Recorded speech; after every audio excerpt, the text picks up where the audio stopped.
Come on, hold it in. That's it. Don't do that, just a little step.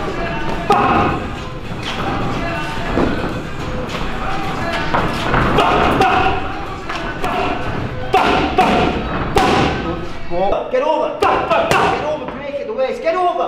That's it, body shot. Good, move on, isn't it? It flies past when you're enjoying yourself. Definitely a good night. Your homecoming? Yeah. Fight number, what's it going to be, 16? 17. 16 I think. 16 I think, yeah, 16 or 17, yeah. He's 17 anyway. Looking really, really sharp. It seems that everything's falling together for you, and it looks like the way things are going, 2019 is going to be the year that a lot of people are going to be talking about Jack Cullen. Yeah, definitely. I mean, 2019, I want to be fighting for titles, proper titles, real titles as well. Titles. I think you've bypassed the central area now, haven't you? You've gone, you're too far advanced to drop back down to there. Yeah.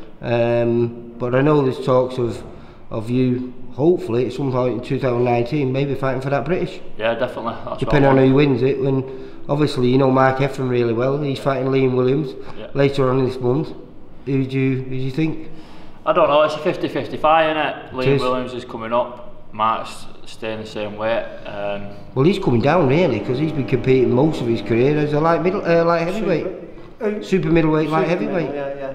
But I think he's always been able to make middleweight, Mark. So you know we've had a few spar camps with him, Mark, and so we know that he could make. You can tell with him he can make it. You know, and he's a dedicated trainer. You know, after training he doesn't need no.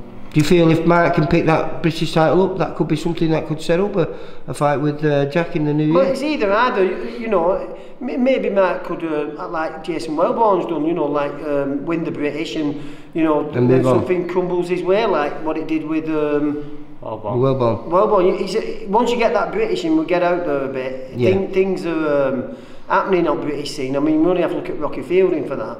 You know, with him getting that shot at the German kid, you know what I mean? This game, if you're up there and you're in it, the mix, it can change for you like that.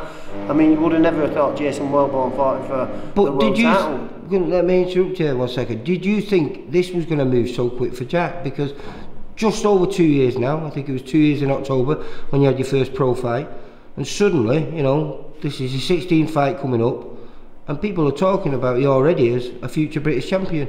And not too distant future either. Yeah, well, that's what I'm in the game for, Lee. You know, I don't want to be. This is my job, it's full time. So I just want to get to the top, don't I?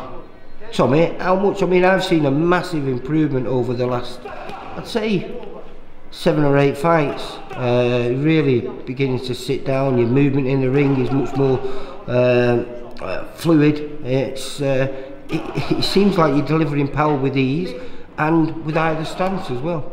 Yeah. Well, we've been working on it a lot in the gym, and obviously I've got three coaches, like all one-to-one. So you can't ask me much more, can I? I'm out getting the sparring and getting the coaching. Well, who have you got ready? Because you've moved on again with the who's who of British boxing, haven't you, over the last few weeks? I've been sparring with Mark Efron, and then I've just finished off with Liam Smith. We've said it on other interviews. He's been graced all the way through his career, like. Back when we was amateurs, he was sparring with Harold Spence down at Gloves, you know, when they was over here for the Olympics. I've said it before. Yeah. And then we were looking with Carl Ince a lot, and he had, you know, moving around with likes of Gary Hope, who were fighting for European, Tobias Webb. I mean, I know they're not like on world scene cyber fighters, but the thing is that for that time of his career, he was doing very well. And, you know, like, so he's kind of been blessed with having surrounded with good sparring, really, and he's always stepped up to Mark. That's why I've always had faith in him, not just through his amateur career, because we got bummed a lot on scene, you know, with decisions and that, and really badly bummed as well.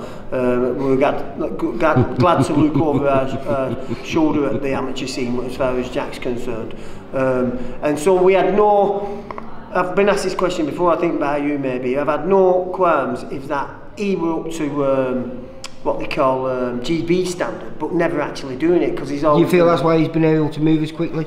Yeah, dead right. And plus, obviously, a great fan base. Yeah, we're waiting for the fans as well, obviously, and then we buy them tickets. If I weren't selling tickets, I wouldn't be out as often, would I? No. And if he wouldn't be as exciting, he was a big following as an amateur as well. If he wasn't exciting as he is, you know, with his high pace and his get 'em out there kind of attitude, he wouldn't have had that fan base. And so, I'm not surprised that we've got there so soon, or we're getting there so soon, and I'd like it to be moving a little bit quicker than it is already, but yeah, so we've got confidence in him. He's totally got confidence in himself.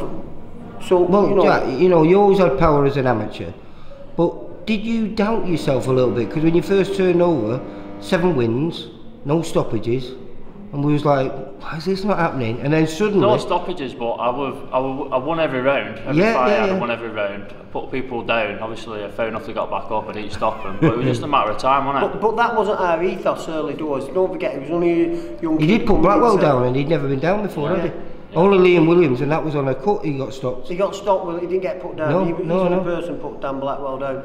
But going back to early days, he boxed, we eased him into it by boxing. Was he on a lead? And we had a great, like Robert Stadinsky, that was a great test for him, second fight that. We had Curtis first fight, Curtis Gargano, and then Robert Stadinsky's second fight, who just come from actually wobbling Ben Sheedy, can you remember? He did on his debut, you know, like he's got a bit of a right hand on him, so we kind of eased him through his first like 6 bouts, and then when we got to MEN, I thought we can let his hair down here, and he went. You were also frustrated on that night because you should have been fighting a 6-rounder, but it'd been dropped to 4, didn't it? Turned it to 4, yeah. Yeah, and he weighed in at 11.5 that day, and you know, like people don't understand is when you're making weight, that is probably the hardest fight you're gonna get. You know, especially 6'4". He's not 6'3". He's got him on box record at 6'3". He's 6'4". So to get him down to, you know, down to middleweight is like absolutely gigantic task, and then we go and do it, and we want the rewards for it. We're all hungry for it. We all 3 of us feel it, that we want it, you know. So I'm right with that, aren't I? Yeah, you're definitely right with that. Yeah. So 2019 is definitely a year that we can expect big things. Yeah, definitely. I know Steve thinks highly of you, and he's trying his best to make that happen. Yeah. And hopefully, like I say, this gets you a 10-rounder. Under your belt, gets you into the championship rounds, doesn't it? It's fairly eliminator, isn't it, for the Commonwealth, so that'll be good.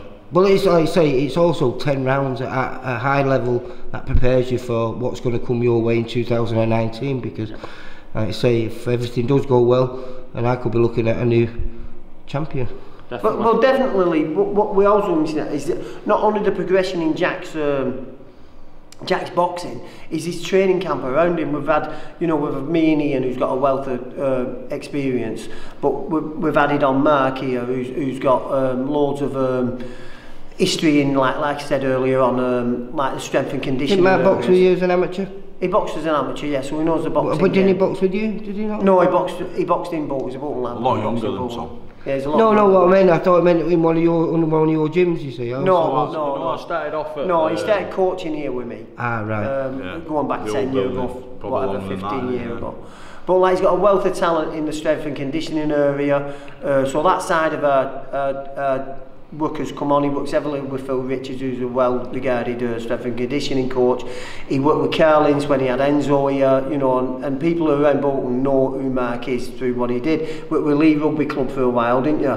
Yeah, Lee you know, like so. So we've had that to it with you know, like we're not releasing him on another strength and conditioning, pretty much like Matt Bianco does with them lot up there. They've in-house strength and conditioning coach, which is important, because when you've got a frame like Jack, he could quite easily blow up to being a super middleweight, even like heavyweight with your size. You're seeing that all the time, and on top of us for this camp, I'll give you a mention. We've stumbled off over a girl who provided some of his food. She does she's got a vegan restaurant up in Bromley Cross here, and she's absolutely perfect. She's like she really knows what she's talking about with food. No meat. Does that not bother you? Nah, I'm getting used to it, aren't I? Making ways. Making ways, anyway. Yeah, so like, it's all part of it, strong. you know, like I said, it's not like he's 5'10" and you know, can't make middleweight and then saying he's going down to light middleweight and all bullshit like that. He's the real deal. He's coming down to, he should be, you know, with his stature, he should be a light heavyweight, you know, and then they're going, how does he make like a super middle? But he doesn't. He makes, when it's our turn, we make middle. And he's done it easy this time, hasn't you? Yeah. Like I said, he's had a lot of, he's been surrounded with a better. Well, it's been a long camp, hasn't it? Because you came straight out of your last fight, straight into this, and knowing that there was a big opportunity on the horizon for you, so you've gone about it the right way. Yeah. I'm looking forward to seeing you on Friday for the weigh-in, and hopefully chatting to you with win number 15 on Saturday night in Bolton. Yeah, definitely. All right, lads. Yeah, nice one, mate. See you later. Take care. Bye.